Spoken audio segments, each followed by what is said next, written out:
But if there is a favorite to finish in the top two, it would be 27-year-old Josh Davis, triple gold medalist from the 96 Olympics. Most golds, Rowdy, by any American man at those games. You know, I have seen Josh Davis take a lot of races out very fast, but I've never seen Josh take it out that fast. And he's still ahead of world record pace at the half.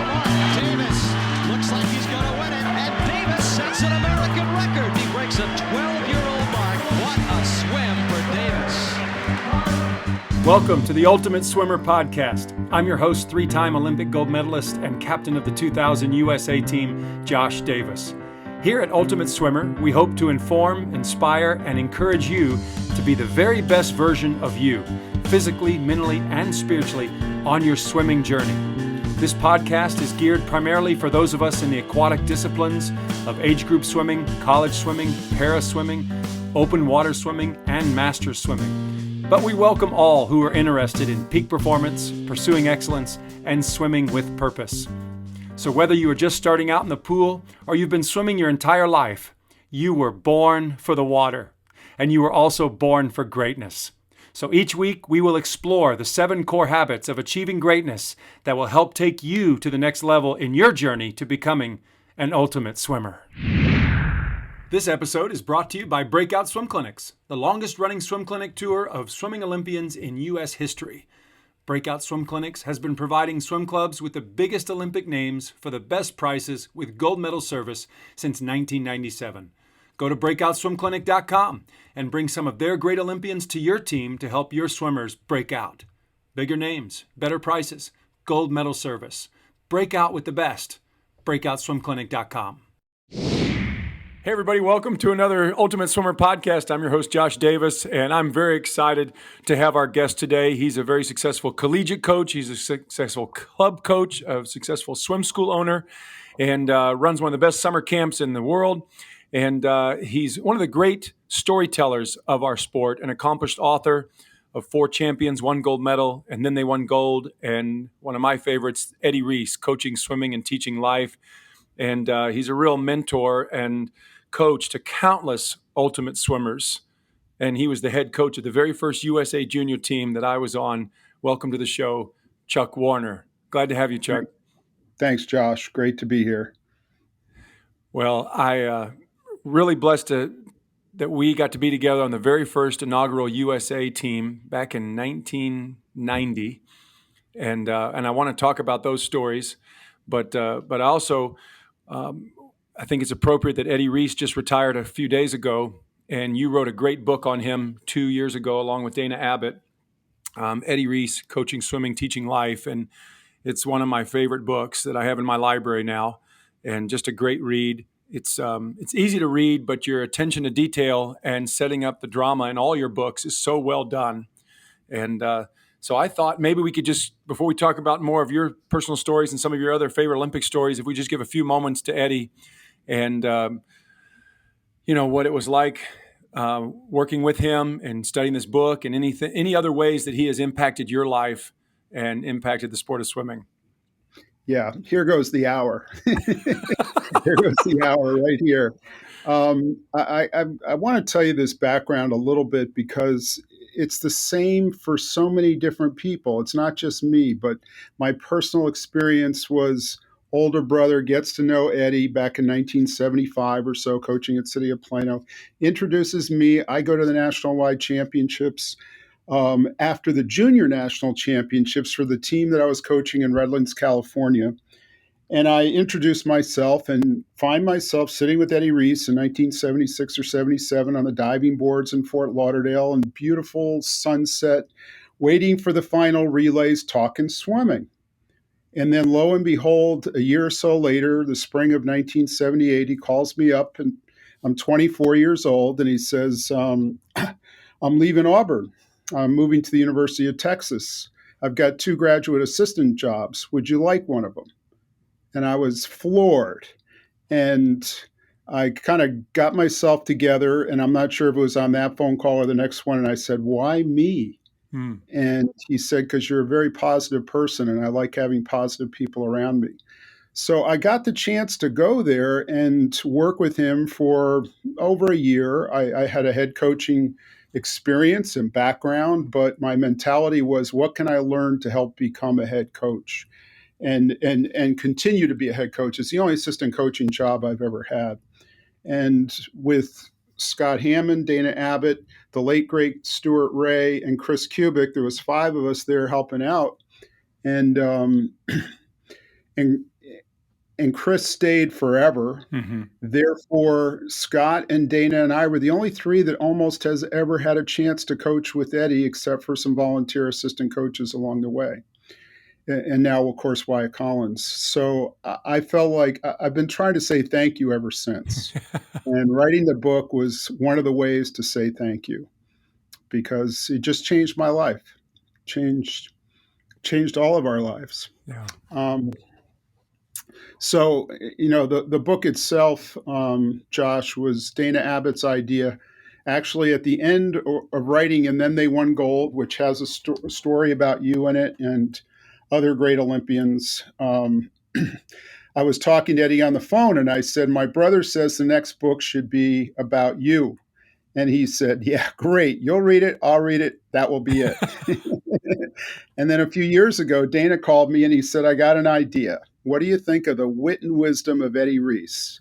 And that made sense to me, more than just the bio, the fun stuff, the Eddieisms. Mm-hmm. Wouldn't that be entertaining and fun to read?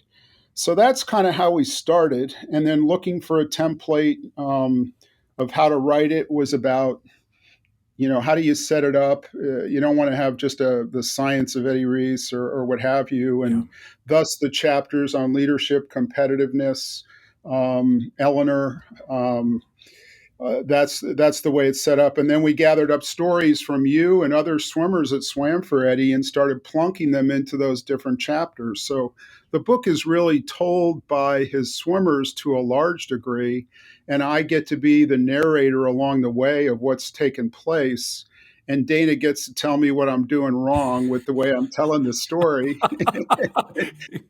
Which was actually a huge contribution. Dana's a real meticulous guy, and he refused to let it be anything but what we tried to make it, which was perfect. Yeah. He just scrutinized everything and kept driving me to do more detail. And it was a year of every single day, 1 to 4 hours, spending time with Eddie and Eleanor Reese in my mind, writing stuff down. And some people have asked, how many interviews did you do with Eddie? And I said 0. At the time, Eleanor was fighting with cancer and Eddie was struggling with all of that. And I didn't want to tax him any more than he already was. So we just went out and pulled out everything we could from the articles and online and memories and put it all in there. And I think it's very, very factual. But part of the reason it's factual is because from the time of 1978 or 9 that I met Eddie, I remember almost everything he said to me because it was always so important. I'll give you a for instance, and please stop me at any point. But I coached with Eddie in 1978 and 79, and then I went off to coach in Katy, Texas. And 1981, I'm upset with my assistant coaching job in Wilton, Connecticut. And I just said I was never an assistant coach. I guess I was with David. Left Katy to go up to Wilton, Connecticut, which is where I was from, Connecticut, and help with the team. Tremendous talent. Oh boy. I just looking at this team thinking these guys could make me famous. Yeah. They were really, 13-year-old, 14-year-old kids he had done a great job with. But David was making me crazy because I'm an organized guy and I want to know what's going to happen at practice. And I'm on a consistent temperament of how I walk into the pool. He was completely opposite. Yeah.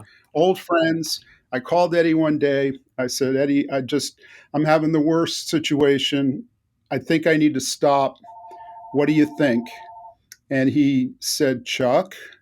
And when he would say Chuck and pause, which has probably happened 10 or 15 times in my life, I stop and I listen, like E.F. Hutton. He said, Chuck, the only people that are completely happy live in a mental institution. Yeah.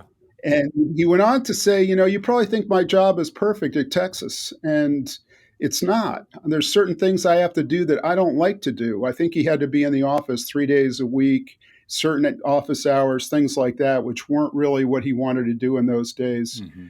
And he went on to tell me all that. So I hung in there. And a few weeks later, my buddy, my friend, still to this day, one of my oldest friends who I was coaching with, came to me and said, Chuck, if I need to go back to college, if I leave, the only circumstances I'll leave under is you take over the team. Problem Yeah. solved. My whole coaching career took off from David Riley helping me there, Eddie Reese helping me, and then I got the job with Cincinnati Pepsi Marlins and yada, yada, on and through, and got to meet you for being a U.S. national team coach and so forth. So all these forks in the road that Eddie Reese set up for me and helped me with are why I just keep wanting to say thank you. Yeah, that's beautiful. I love it. I love it. I texted him on Monday after the retirement announcement, and I just said, thank you for allowing a dream to come true for me to be able to swim with you all those years, and for the impact you've had on my life. And, I'm sure everybody was writing in similar things. Yeah, and I did too. And I sent him off a handwritten note before I knew that he was retiring that day, before I heard the announcement. And then I texted him later that day, and this was after he told his team at 3, and after then he's doing a press conference with various press, and I got a text back. Mm. I couldn't believe it. Thank Yeah. you. And he went on about why. And it's the day that he's retiring, and he's got all this stuff to do, but he took that time to do that. I just started to cry. I'm so grateful to him and so amazed that he would take that minute in that crazy day to do that. Yeah. And I go back with another Eddie situation regarding the book. I would write a thank you note to him occasionally or congratulations on NCAs, whatever, after I left Texas. And he would comment to me that Chuck is so nice to write me those notes, and they're always so well written. That's why I started to write books, because he told me I could write. I took one English class in college. I got a D minus. I had no writing ability. My grammar, I don't know the difference between a verb and a noun or anything, but just that encouragement from him and that belief from him has helped me so much and helped others. What I texted him and also his wife was a video of Tony Bennett singing "Fly Me to the Moon," and that's how I think of Eddie. That those lyrics, "Let me play among the stars, let me see what spring is like on Jupiter and Mars, hold my hand," is what he's done for you and me and so many other people. He's helped us do things that we could have never imagined. And that's kind of how I think of Eddie Reese. You're dancing around in the stars with this guy just helping you along and having these great experiences in swimming and in life. Yeah. So it's incredibly rare. I'm sensing that people want to swim fast for him, not because he yells, not because he's big or intimidating. It's just you just respect him so much. You want to, and he has a lot of grace and humility and humor, and so you're just drawn every day to another time with him, another practice with him, and you want to swim fast for him, and you want to learn from him, and he gives back too. And it's really a unique thing, I think, in the world of coaches and athletes and how you bring out the best in each other. Yeah, and I think that's a great point, and it's a great learning point for any coach, anybody that's listening, trying to address that and trying to figure it out. And I think as a parent, you've had about 7, 8 more times experience than I have with my one.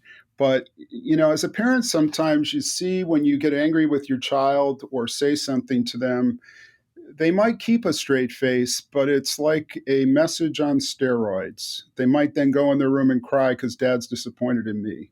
Or or be motivated to do something. And I find with Eddie, it's kind of the same way, that you want to please him. And so what he says gets magnified. And Dana phrased it, I think, when we were writing, and then they won gold, that his standard for how he carries himself, Eddie Reese carries himself, is so high in terms of honesty and grace and dignity and kindness, that everybody around him wants to raise their level a little bit to be like that.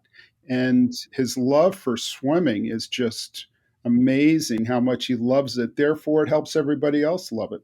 As you know, his nickname for you is the Otter when you were at Texas, because you were in the pool all the time and didn't want to get out at the end of practice. Practice starts, practice turns. So he names Josh the Otter, or nicknames Josh the Otter.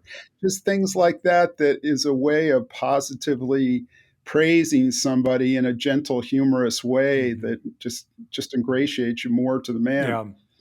Well, how can people out there listening real quick get their own copy of Eddie Reese? We have a website, eddiereesebook.com, and that is one way. Amazon also has it. You might have the hardcover copy, which is only available through eddiereesebook.com. Okay. And you have a legacy edition, I see there, which the reason it's so expensive is inside that legacy edition is 60 color pictures. Yes. And because of the 60 color pictures, it's very expensive to produce. And print. We pledge to give a portion of any of the proceeds of the book to the University of Texas Men's Swimming Program endowment in the name of Eddie Reese and Chris Kubik.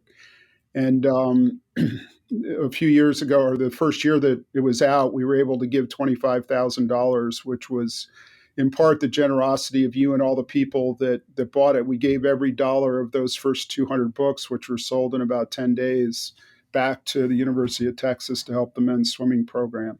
And we're still giving back to the University of Texas. So we want to do that too. That's beautiful. And draw attention to that endowment. Well, hopefully people that don't have it will want to get it this week and enjoy more about his career and his life. And you guys did a super job writing this. So thank you again for telling the stories of Texas and Eddie. And I just love it. It just warms my heart every time I read it. And I just giggle and I cry and I think, yep. Because I was lucky. I got 4 years with the college team and 10 more years training for the USA team with them. So I got 14 years with Eddie and the guys. And I feel like the luckiest guy in the world. One of the challenges in writing a book was you get to a point where you need to submit it and get it edited and get it out, and then people keep having a story to tell and something else that you missed. And in that book, you'll the picture with the python from William Paulus and Nick Nevid, and that came right at the last minute. We had to figure out a way to get that picture in the book because that was so telling about some of the things that Eddie that was symbolic of all the 80s with some of those guys. Yeah. But there was one story that didn't make it in the book that I hope I can share, which is Sean Jordan called me up. I was sitting at my office at Starbucks and I've been trying to get a hold of Sean. And for those of you that are listening and don't remember Sean, he was a walk-on, kind of a mediocre swimmer in Dallas area in high school. But Eddie saw the talent in Sean and got him to come swim at the University of Texas and try it for a year. And he ended up swimming in 2 Olympics and I think winning 2 gold medals.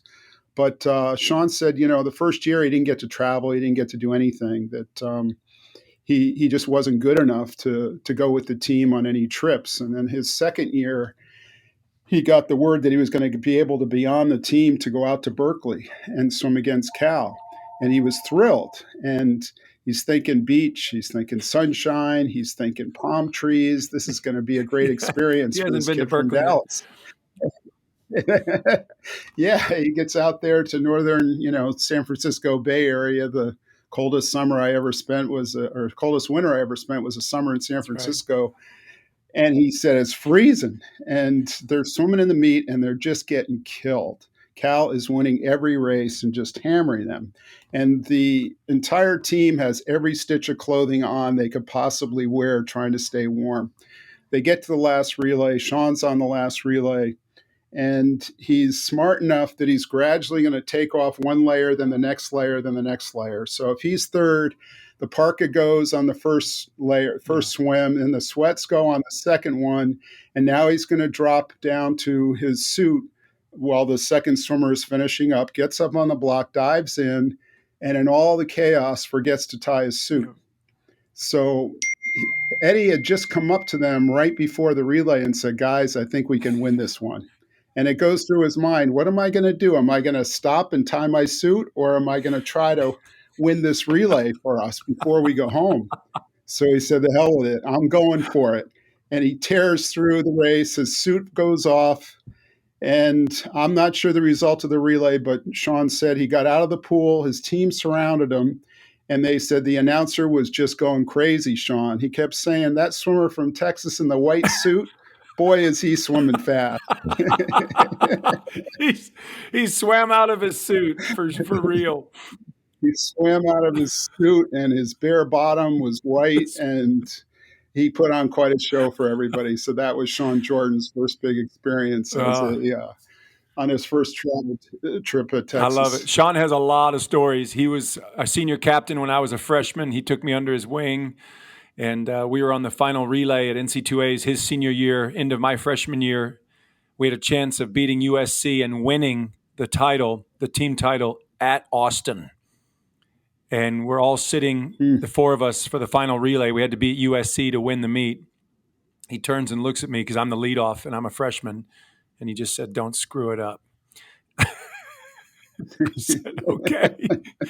And thankfully we didn't. And he anchored and he passed Dave Wharton and anchored in a 42.0 and made it look good, made it look easy.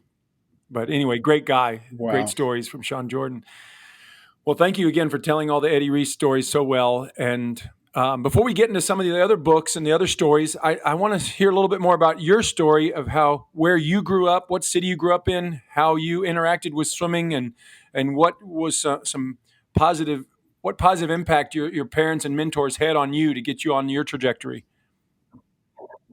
Yeah, I'm sure others have the same feeling, but sometimes I feel like a Forrest Gump of swimming, in the sense that I grew up where my grandfather was a professor at Yale, and part of his job, one of his jobs was professor at Yale, and all the faculty staff got to go to swim lessons at Yale University. And back in the 1960s, which is when I'm growing up, Yale was one of the premier locations for swimming in the world. That Bob Kippeth had built this incredible 50-meter pool on the third floor, and what is still today probably the greatest spectator seating 25-yard pool in the world, 2,300 seats that are individually fold-down seats around the exhibition pool at Yale. It's just a phenomenal place. So when I was growing up, I can still remember like it was yesterday, the night before going to swim lessons on Saturday morning at 9 years old, because you could not wear a swimsuit. You weren't allowed in the swim lessons. And Yale at the time was an all-men's school, and Kippeth wanted to keep everything clean. He had a long, narrow hallway with a stainless steel spray that came up like a triangle. So you scooted down that hallway and you put your legs on either side of that spray contraption, and you got nice and clean before you went in for swim practice. And so it was just so unsettling that you're going to not have a bathing suit on. Only the coaches did, only the teachers did. And, but everybody, all the boys, it was all boys, obviously, and they were all doing the same thing. So you kind of got okay with that. So that whole experience of being around Kippeth, then my older brother became a swimmer and swam with Kippeth, and actually has experiences. Terry became a favorite of Kippeth, and they went out on a European tour, and Kippeth was a crazy fast driver, and so he put Terry in the front seat.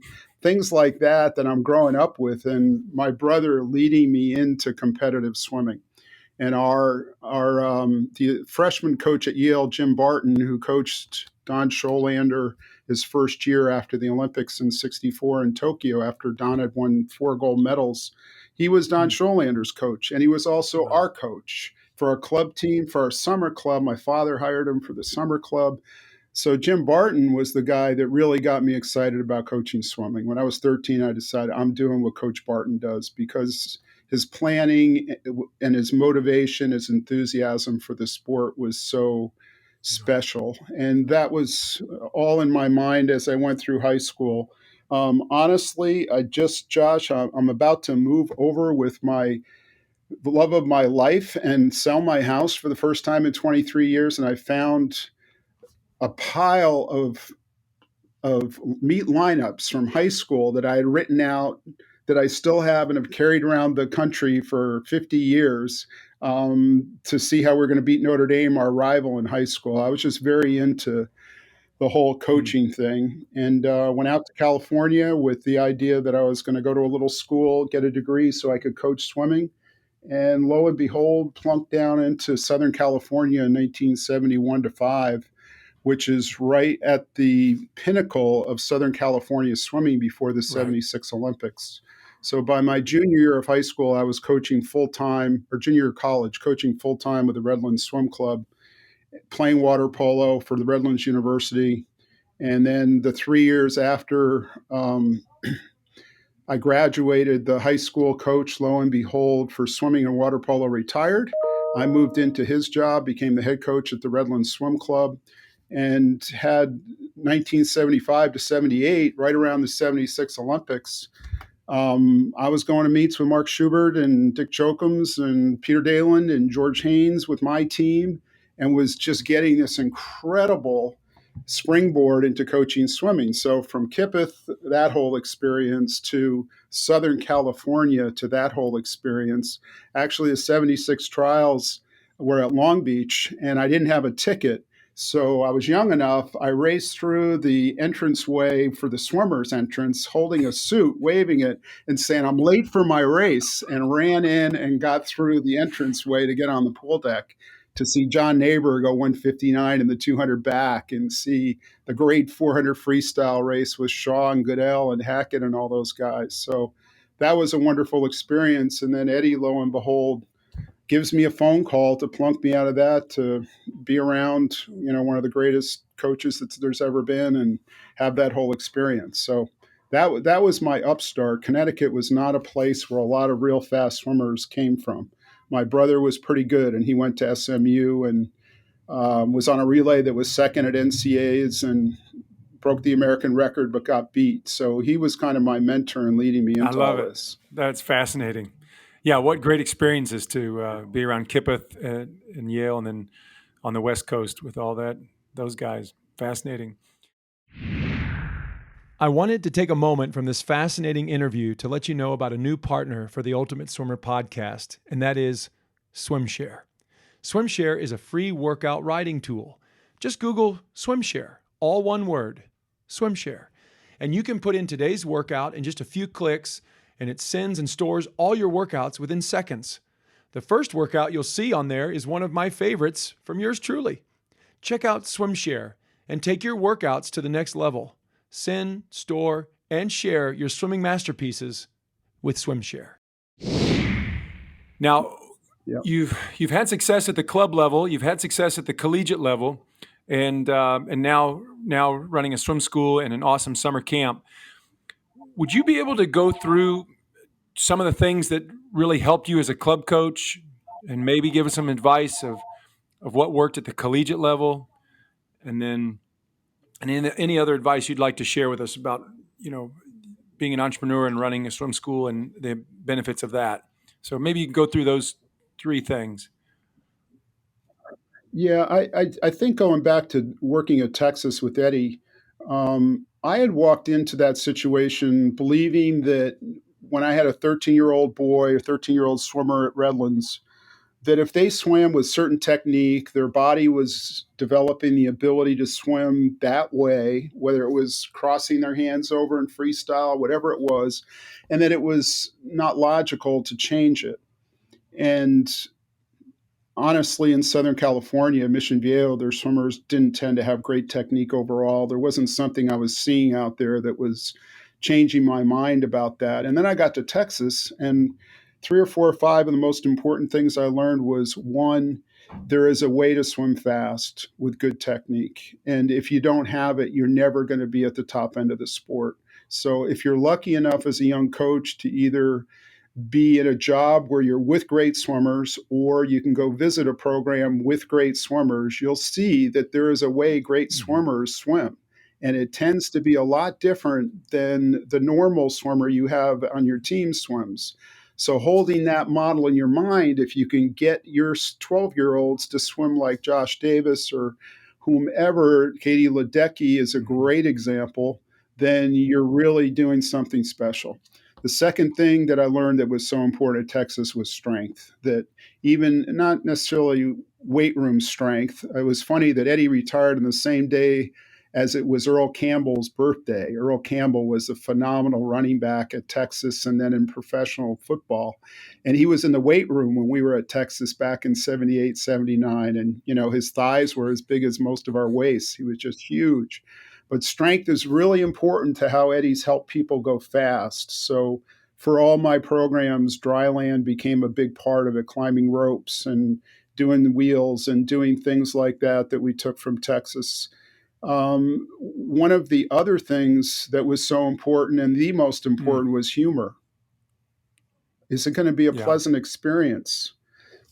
And I've said this before, when I left Texas, I was a really funny guy, because I used all the Eddie Reese jokes and would go around telling my swimmers we're going to go with all this long set and hold up 5 fingers like we're going at 5 rounds and then say 3, things like that I took from Eddie. And that really helped tremendously. So I think, technique is something that most people don't spend enough time on and is really important.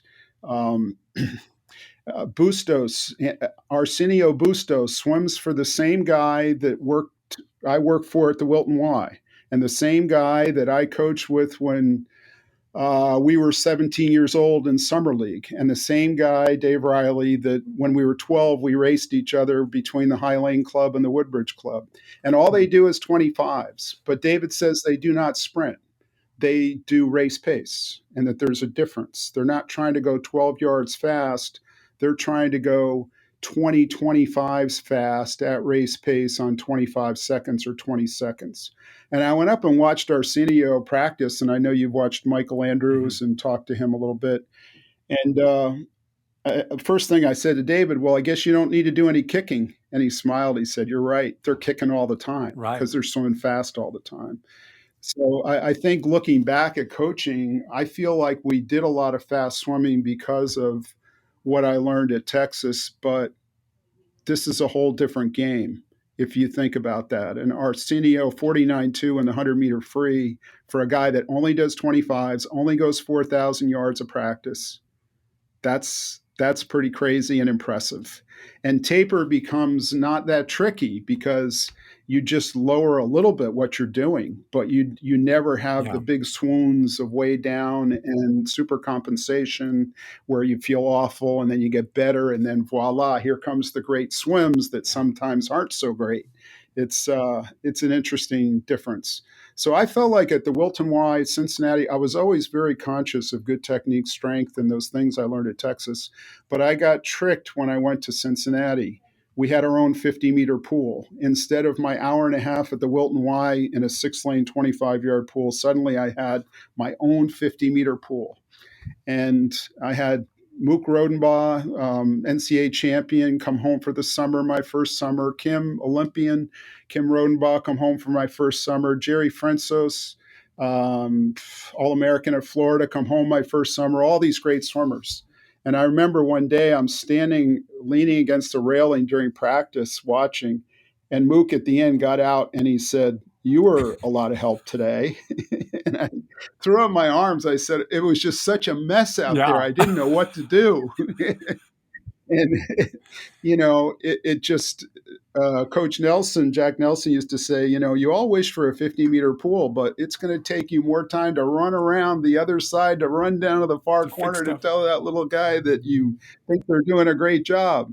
At the Wilton Y, I could stand on the diving board in the center of 6 lanes, and it was like a symphony conductor. I could see everything and on top of everybody and correct and motivate. But in this grand 50-meter pool, it was much different, much more difficult. So it really took me a lot of time to adjust, and I'm not sure if I ever adjusted completely to doing a better job there. But I think something that I'm sure has been on your other podcasts is, parents have a lot of good information and they're your friend and they can really help. But to be an expert, you need to be able to explain why. If you're just telling them what they can do and what they can't do, and that you get off my pool deck and all that sort of thing, you're not being an expert. You're just being an authority Right. combatant. And so if I'm sitting on the pool deck in Cincinnati one Saturday morning, and this guy came marching down the pool, and I stood up getting ready to tell him to leave. And it turned out it was Charlie Keating, who had built the pool and paid for it, and was on a visit to Cincinnati. And oh boy, was that a moment. Right. You never know who you're talking to until you know who you're talking to.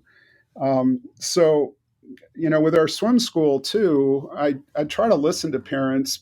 And just yesterday, one of our supervisors said to me, you wouldn't believe this. A parent came in and plunked their chair right down in the middle of the pool deck. And I said to her, Eddie Reese used to say that I'm coaching 18 to 22-year-olds my whole life. And that means they're never going to be 35 generally, and the reference is you're always going to have freshmen that don't know the way the culture is, and then they're going to grow. And in our swim school, and I think in a swim club, we're always going to have new parents. Right. That's all we're ever going to have. Once they get to be really expert, they're not going to be with us anymore. Their kids are going to be grown and somewhere else. So I think having that sense of parents is really important, and having somebody you work for, which I did at the Wilton Y, that was just phenomenal, a great executive director that was very supportive, was really important. Collegiately, recruiting is so important, as you know, Josh. And I think in a perfect world, you could summarize building a college program as recruit swimmers better than the ones you have, get them to go really fast, and then recruit swimmers better than them. And it takes time to climb that ladder and climb your way up. My older brother has always been a huge supporter of mine in swimming and coaching, had told our team once and told me once, he said, if you're the best recruiter as a college coach, your team is never going to be very good. His point was the people on the team needed to be the great recruiters. They needed to be even better than the coach.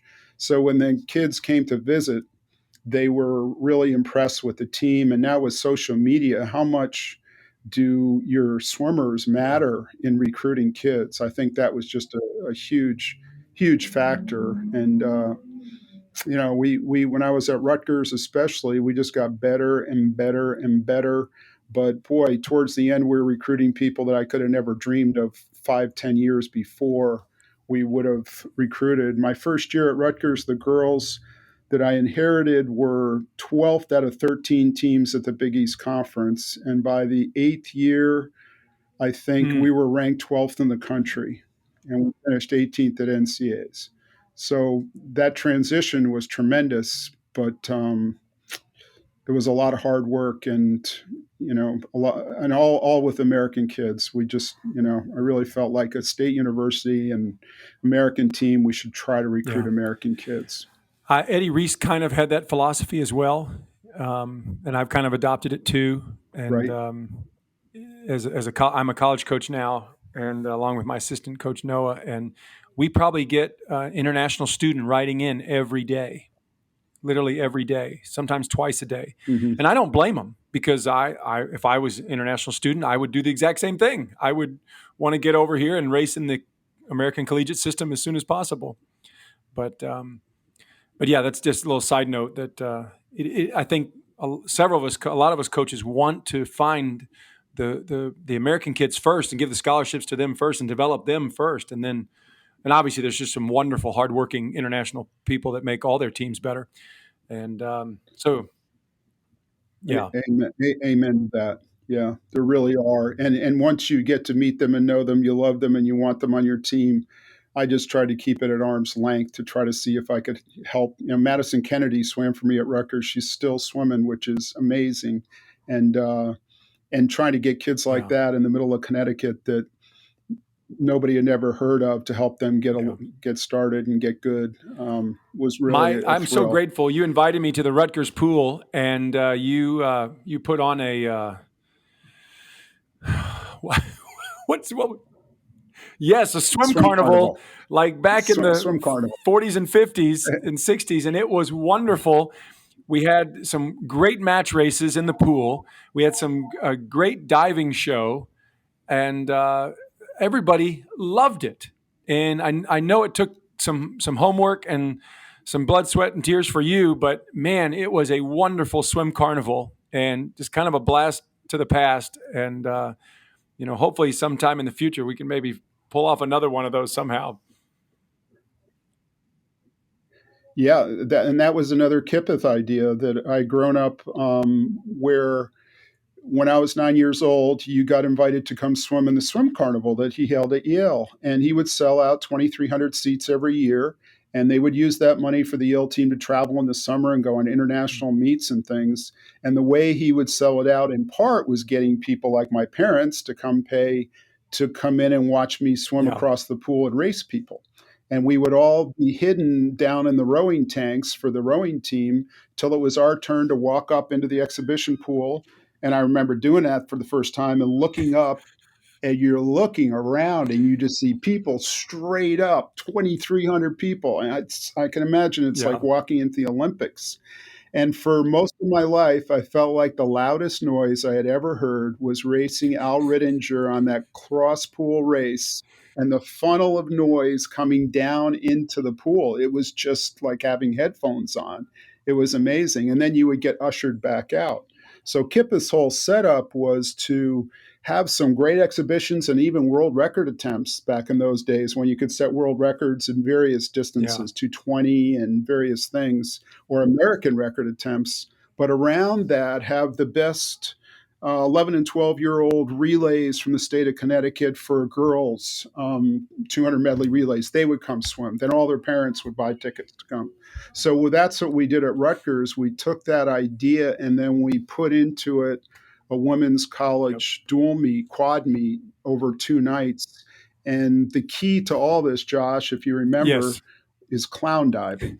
That if you have clown diving to finish off the night, for the second night, oh my God. I mean, everybody just was locked on to those guys, and their final dive, and I still have a DVD of it, was about 8 different divers on the 10-meter tower going off together at the same time, doing flips and turns and things. Just a great show for swimming.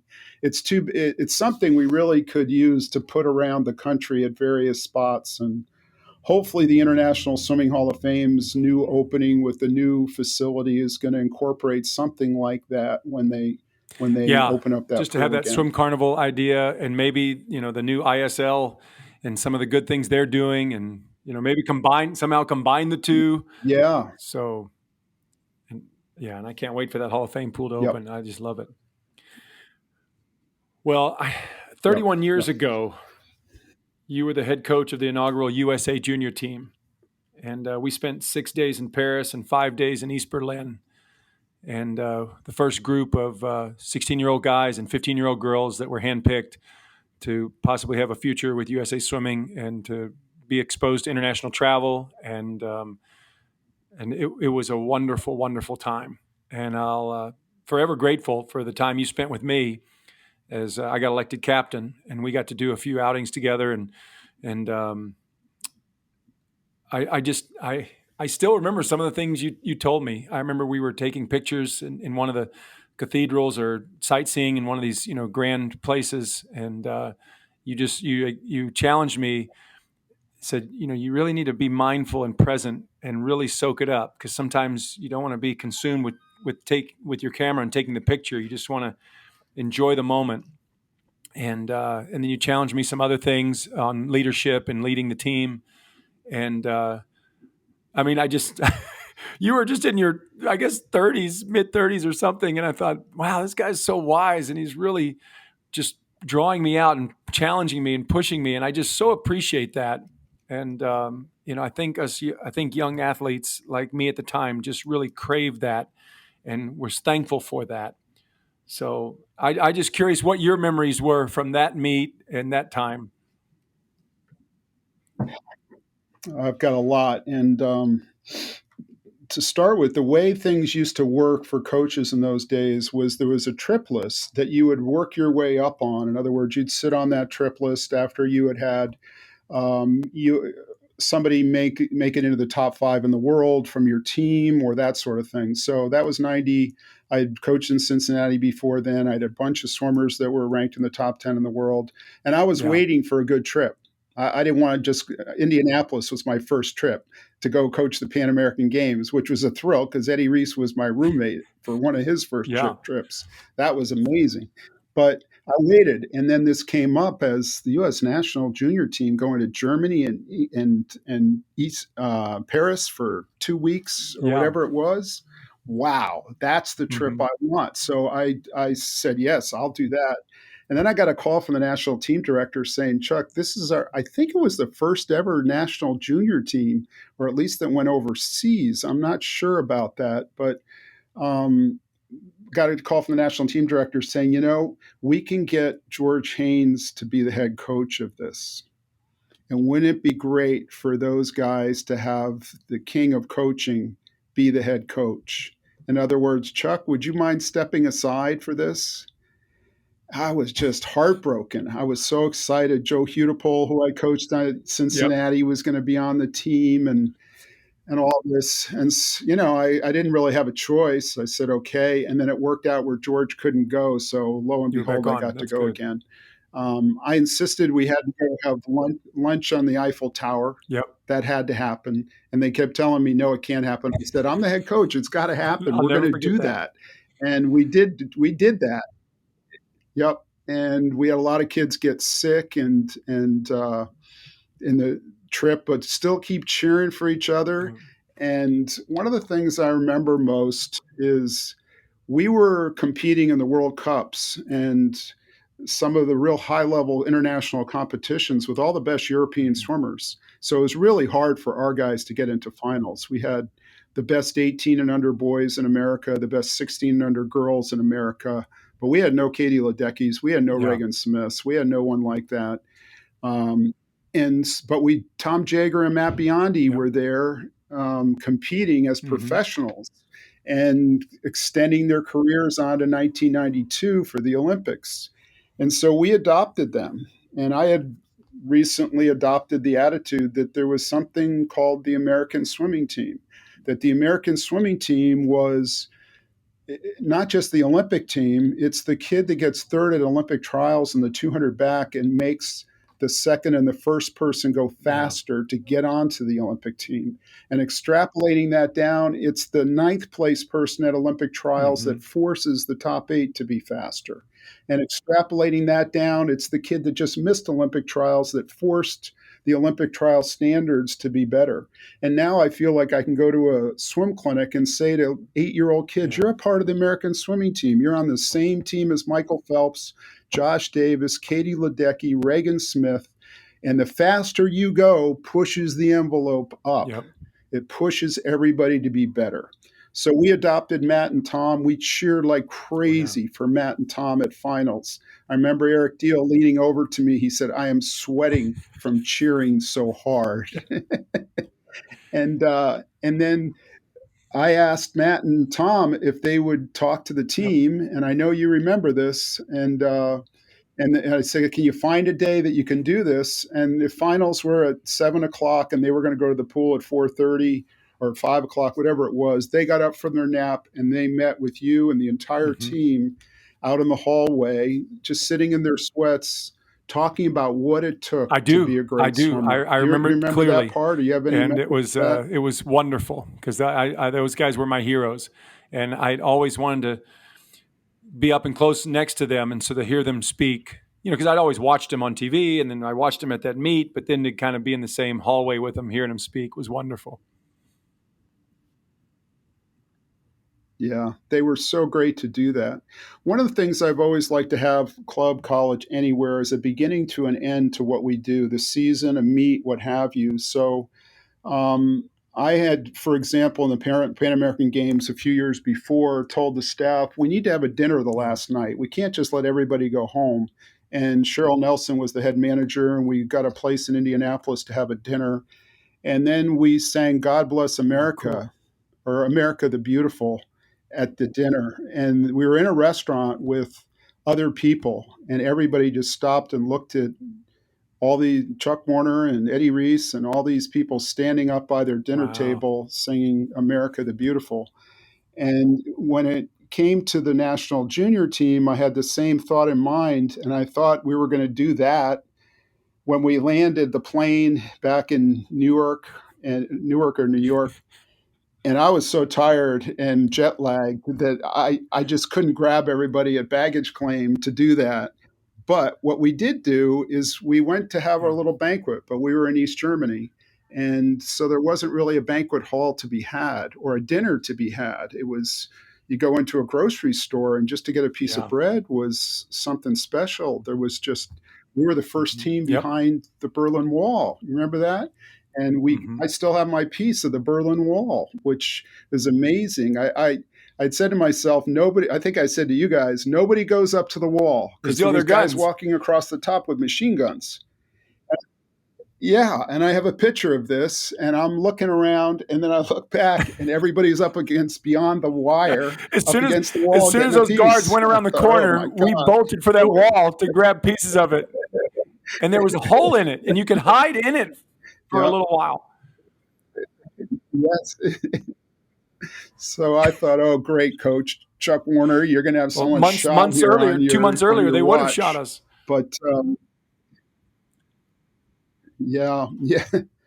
So we just found a little room back at our hotel, and we had ourselves a banquet. I don't know if you remember this, but everybody had a bottle of juice or soda, and everybody had a little snack, and we sat around on tables, and we went around where everybody got to stand up and talk about their experience on that trip.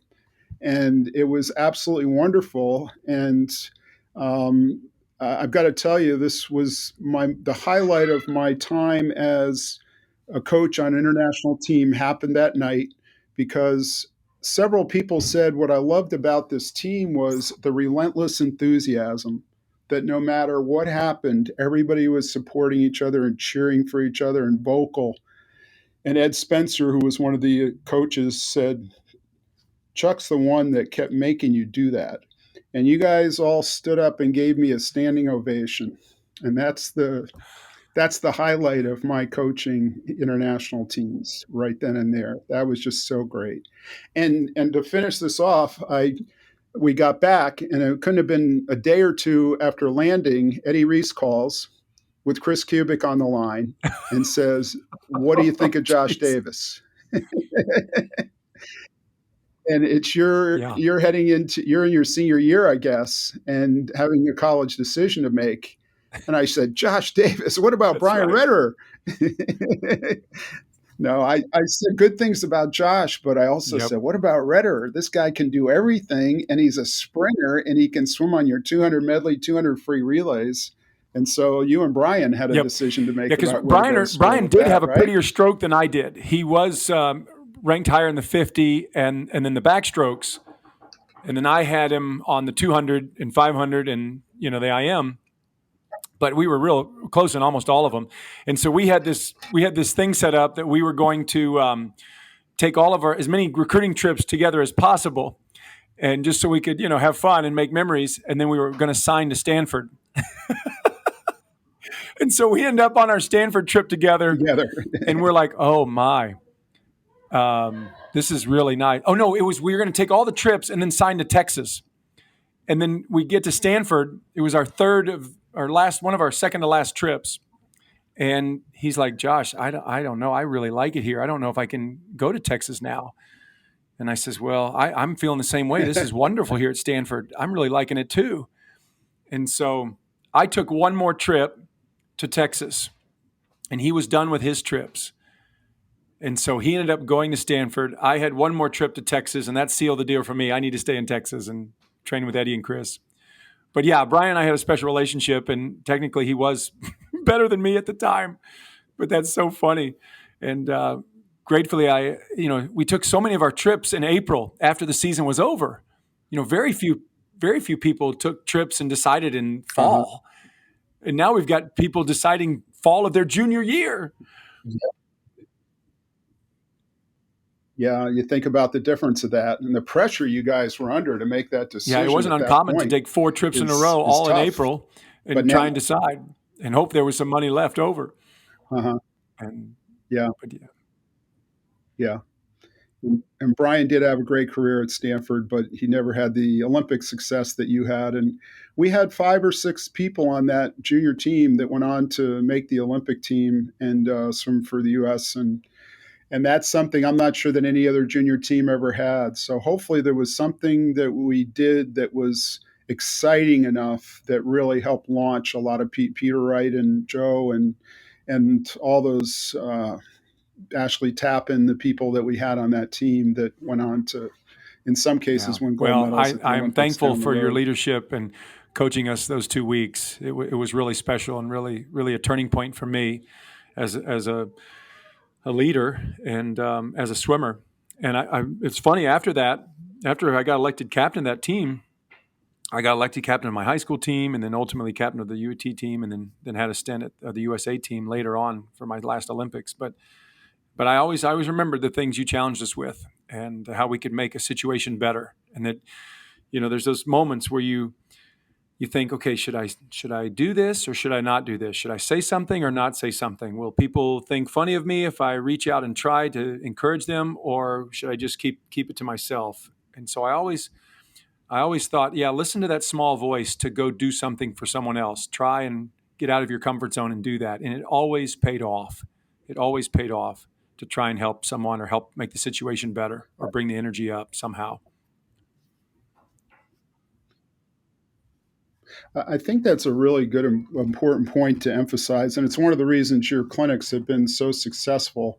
The breakout swim clinics, I think, with the swimmers that you've had is part of it, the Aaron Pearsalls and the Ian Crockers and all the different swimmers. But the willingness of a peer to be able to speak up can make such a difference. And I listened to the press conference with Eddie Reese on Monday, and he mentioned this. And as a club coach back in the 80s, I told one of my swimmers and told them ever since, when you go on a U.S. national team, everybody is usually a little reserved and not sure what to say. Now, after you've been on a few, that's different. But the first timers, it's uncomfortable. So if you speak up, you may find yourself being the team captain.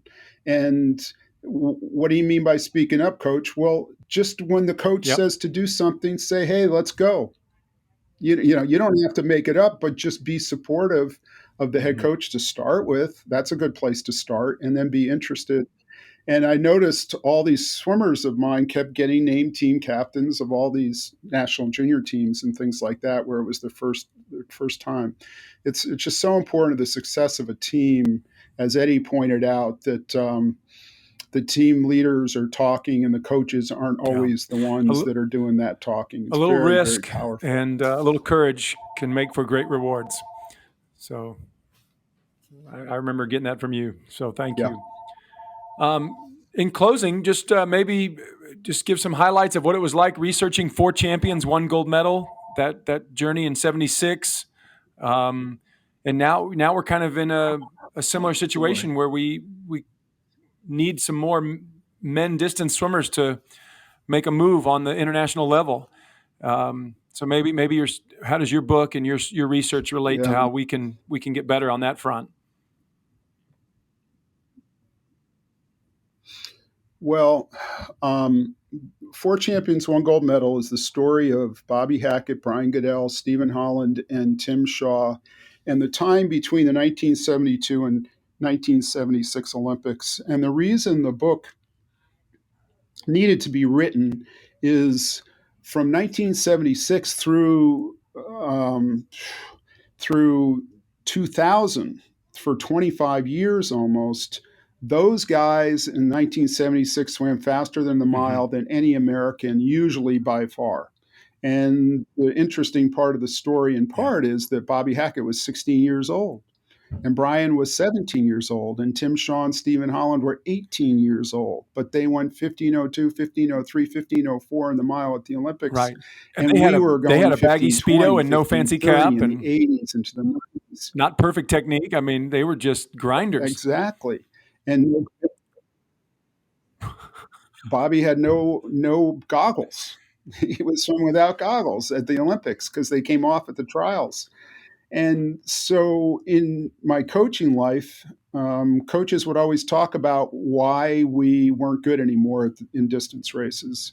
And I'd hear that all the time. Some from their coaches: the kids aren't tough anymore. They won't do this and that. The NCAAs now have sprint relays. Nobody wants to focus on distance swimming. So I just decided I'm going to write a book about this, and I'm going to research what those guys did and find it out and spell it all out so that we can learn.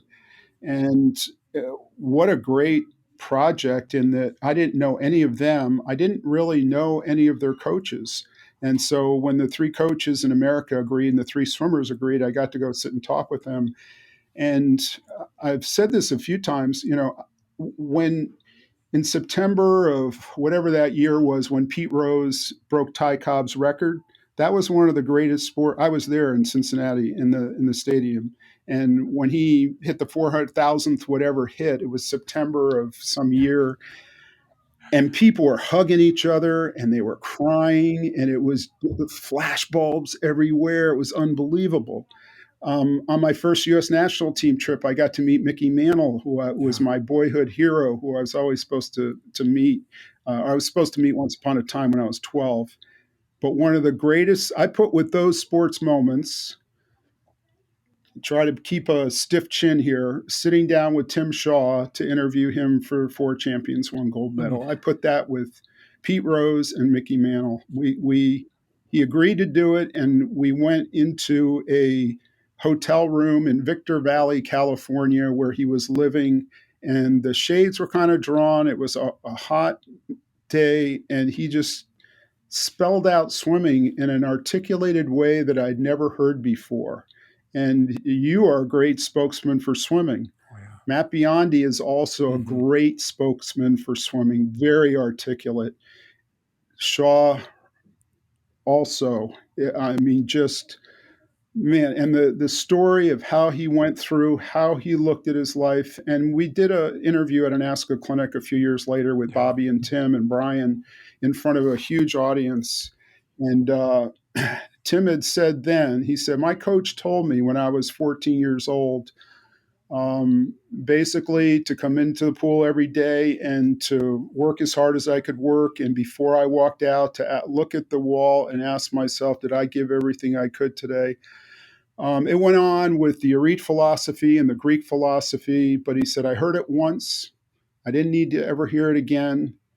It changed my life. It's made me who I am today.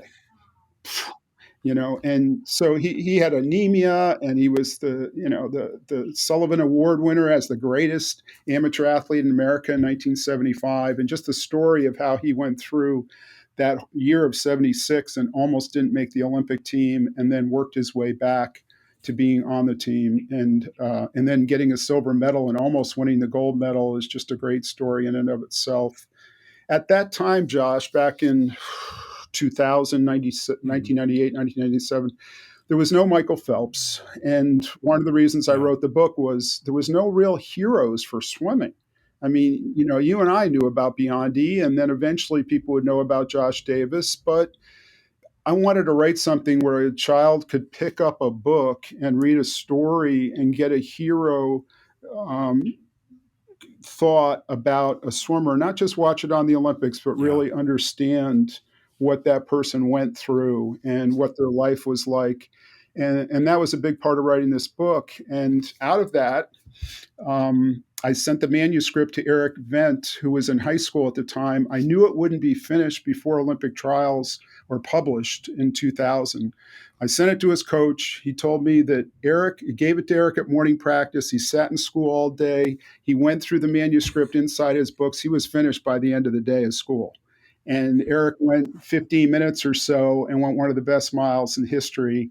And the lesson in there is a lot about working hard and doing a lot, being willing to do anything. But there's also a real element of speed that I think as we went into the 80s and 90s, we just thought, well, they used to do a lot of yardage. They did, but they also used to go 8/100s on a minute 10 or a minute 20 and go really, really, really fast, 59s, race pace. They also did that. And they kind of forgot about that point. I went out on a recruiting trip in 2000 or thereabouts to Southern California for just the day. I was flying back the next day. I was looking for a sprinter, and I'm standing on the pool deck, and I said to a parent, I was fostering Eddie Reese at the moment, I guess. I leaned over to a parent. I said, "Who's your kid?" And she said, "Oh, that's my son over there. What's he swim? Distance races." I said, "You should buy a book for that guy." She said, "Oh, we did." And I said, "What book is that?" And she said, "Four Champions, One Gold Medal." I said, "I wrote that book." She said, "You're kidding." And she said, "My son goes to the award stand, and one day he combs his hair like Bobby Hackett, another day like Tim Shaw, another day like Brian Goodell." And she invites over her parents, the kid, the grandparents, everybody for pictures. And I thought, man, this worked. This idea of writing this book really helps somebody. And that's really a wonderful thing. So, and in the same way, and then they won gold is the story of 8 Olympic swimmers, including yourself. And it's a short story of each, but I think it tells the Josh Davis story in summary pretty well, and the Aaron Pearsall story, and Mike Berriman and Dave Burkhoff, and these guys that won 28 Olympic gold medals. And I wrote that in part for that 12-year-old Josh Davis or Chuck Warner or Katie Ledecky or 10-year-old even to sit down and open up and say, how did Lenny Kraselberg do what he did? How did he come for the Ukraine and come to America and get on the cover of TV Guide and win 3 gold medals in the Sydney Olympics? How did he do that? And it's, you tell those stories in the breakout swim clinics. But most people, unless they're coming to your clinics, they don't hear those as much. And I try to write these books to help people get inside the lives of great well, like swimmers. I said earlier, they're so well written, not just because I love the subject matter, but you got a great attention to detail. You set up the drama and the story very, very well. It really is. They're really great books. Now, is there a certain website where people can go still get 4 champions and then they won gold? Yeah, okay. www.areteswim.com, WWARETE swim.com, which is a name taken from the Shaw Jokums days that has always stuck with me. And remind us the title of your swim school and swim camp.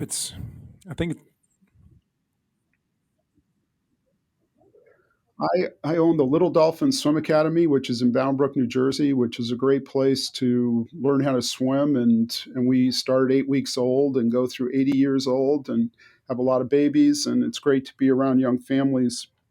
And the Arete Swim Camp is something started 25 years ago. We've been knocked down with COVID here for a couple of years, but I think we'll be back again next summer. And we do some swim clinics in the fall and spring, and that's my way to stay in touch with competitive swimmers and try to help them while writing books and being on Josh Davis's great podcast and doing some other things. But this is a week for celebrating the career of Eddie Reese, and I'm really thrilled to have a chance to talk about him because he's done so much for so many of us. It's therapeutic to get to reminisce with you and celebrate your work of him and all the work he's done for so many swimmers and for the sport. So I really appreciate your time. And can you give us a hint if there's any other books in in the works? Or a goal? Any future goal for a project? Maybe. Yeah, actually, I'll just tell you, I won't tell anybody else, but when I was in college, we did an interest study. Um, we did this at Texas actually when I was working for Eddie, and Eddie's number one interest was humor, making people laugh. And that's Yeah. not a surprise to anybody. But for me in college, it was music. So I'm trying to become an adequate piano player and seeing if I can write some music and maybe a song or two that somebody that can sing will want to perform at some point before I move onward into another millennium. I don't know what's going to happen with books, but I just, get your bucket Yeah. list and it's time to do these things while you have the chance to do them. So I'm sitting at the piano each day and I love going to it. try to write something that somebody Keep will going. want to Don't give perform. up. My mom was a professional pianist, and she tried to get me into it when I was young, and I gave up and got into swimming. And I guess it kind of worked out. But I love music. She's instilled in me a love for music, especially piano. And now my 3 daughters sing, and so that's a joy. I love to have music in the household and hear them singing. And that's why when I love doing clinics with Elizabeth Beisel, because whenever we're near a piano, if we're at the host family's house for dinner, if we're at the, I don't know, hotel lobby or something, and there's a piano, I said, Elizabeth, go play something right now, because I just love people that can play the piano. And of course, Katie's very accomplished, and my little dream is to do a match race with her, and if we could have her do another concert like she did at the Golden Mhm. Goggles, that would be incredible. But anyway, I love that. So keep playing the piano. Well, Yeah, I can't that wait to was see you around a pool incredible. soon. I can't wait to Thank you, see Josh. you at NC2As maybe next year, and cheer on the new coach and the team at Texas next time. And thank you for all you've done to help make me an ultimate swimmer and many countless others. And I love you very much, and thank you for your leadership. I want to take a moment to tell you about my favorite swim cap, the Hammerhead Swim Cap. It's the safest, fastest, longest lasting, most comfortable swim cap in the world. Its one of a kind patented honeycomb shock absorbing technology will prevent concussions. And the Hammerhead cap has no wrinkles to ensure top speed with the least resistance. And it's super comfortable. That's easy to get on and easy to get off, and it will never tear. This is the last cap you will ever need to buy. Safety and speed, all at hammerheadswimcaps.com. Thank you for joining us on this Ultimate Swimmer podcast. We hope you enjoyed hearing from these Olympians and life champions and how certain habits and decisions help them on their journey, and they can help you too. If there is an ultimate swimmer from your team that you would like to nominate that we can recognize on our show, just email me at josh@joshdavis.com. That's josh@joshdavis.com. And tell us about how your ultimate swimmer is making a difference in your swimming community. And that's the goal, to make a difference and swim with purpose. Not only are you getting better, but you're helping those around you get better too. When you realize you were born for the water, born for greatness, and born to serve others, you are on your way to becoming an ultimate swimmer. I'm Josh Davis. Until next time, keep streamlining and keep smiling. See you around the pool soon.